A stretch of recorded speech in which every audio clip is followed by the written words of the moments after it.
Sino ba yung lalaking yun? Parang gago eh. Yabang-yabang, lalang binatbat. Alam mo, Prince, sana hindi mo na pinatulan si Dennis. Mabait naman yung pag nakilala mo eh. Mabait. Bakit? Close ba kayo nun? Oo. Boyfriend mo ba yun? Nililigaw ba yun sa'yo? Hindi, no. Hindi ko siya boyfriend. Teka, bakit ganyan ka ba magtanong? Hininiguro lang ako. Ayoko lang mapunta ka sa iba. Ha? Ano bang sinasabi mo, Prince? Lira, ayoko mapunta ka sa iba. Gusto ko akin ka lang. Lira, gusto kita. Gusto ko na maging boyfriend mo ako.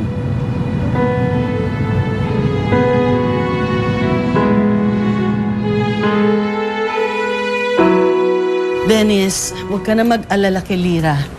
Kaya mo kakausapin ko siya. At maraming salamat ha, kasi lagi mo siyang pinagtatanggol at lagi ka nag-aalala sa kanya. Wala po yun, Auntie. Concern lang po ako kay Lira eh. Wala kasi akong tiwala dun sa gagong yun. Naintindihan kita, bayaan mo kakausapin ko yun. Ha? Sige po. Ingat ka.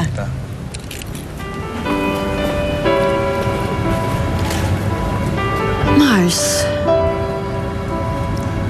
kung hindi close si Lira sa prince na yon, bakit siya sumama doon? Bakit sila magkasama ngayon? Hindi ko alam. Pero kawawa naman si Dennis, no? Siya na itong nabugbog. Pero hindi pa kinampihan. Yun na nga eh. Initsipwera siya. Pero alam mo, may naalala ko na sinabi sa akin ni Lira dati. Ano yun? Yun na nga ninang yung nakapagtataka.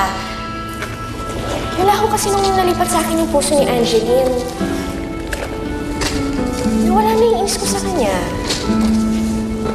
Sa totoo nga, ninang, alam mo yun, pag nakikita ko siya, natutuwa ako. Crush mo? Ibig ko sabihin, ewan ko hindi ko alam, naisip ko nga, baka nga dahil nasa akin yung puso ni Angeline. Yun.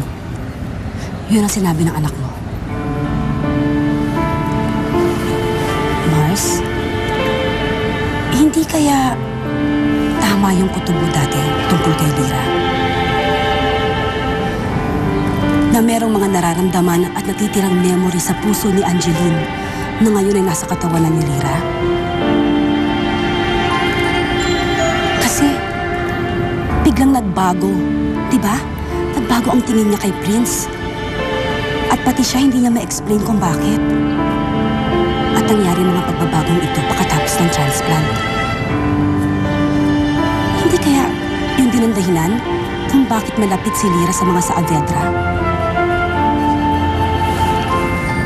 Kasi ang puso ni Angeline ang naisalin kay Lira. Pero, kakakilala lang natin ah. At saka, Prince, kamamatay lang ni Angeline. Alam ko.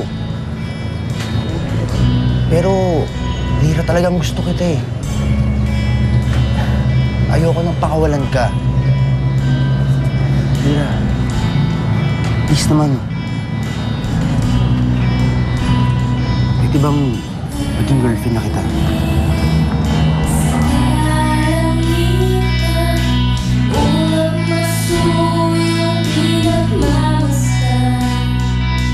Mag-New Canal ka. Best in removing